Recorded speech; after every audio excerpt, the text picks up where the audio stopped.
ാണ് രുക്മിണി ദേവി അവിടെ തടഞ്ഞത്. കാരണം അദ്ദേഹത്തിന്റെ പത്നി അവിടെ കാത്തിരിക്കുകയാണല്ലോ.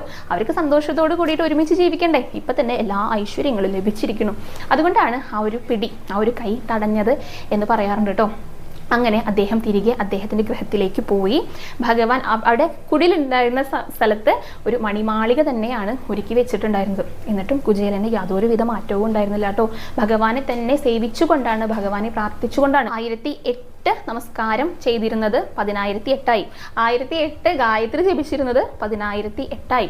അത്രേ ഉണ്ടായിരുന്നുള്ളൂ. ദാനധർമ്മങ്ങൾ അദ്ദേഹം കൂടുതൽ ചെയ്യുകയാണ് ചെയ്തത്. എന്നിട്ട് ഭഗവാന്റെ അടുത്ത് കൂടുതൽ ഭക്തി ഉണ്ടാകണേ എന്നാണ് പ്രാർത്ഥിക്കുന്നത്. തസ്യൈവമേ സൗഹൃദ സഖ്യ മൈത്രീ ദാസ്യം. ഏത് ജന്മം ജനിച്ചാലും, എത്ര ജന്മം എനിക്കുണ്ടെങ്കിലും അതിലെല്ലാം ഈ ഭാവങ്ങൾ, ഈ ഒരു അനുഗ്രഹം ഭഗവാൻ എനിക്ക് നൽകണേ എന്നാണ് അദ്ദേഹം പ്രാർത്ഥിച്ചത്. അതാണ് കുചേലന്റെയും ഭഗവാന്റെയും ആ ഒരു സൗഹൃദത്തിന്റെ, ആ ഒരു ഭക്തിയുടെ കഥ.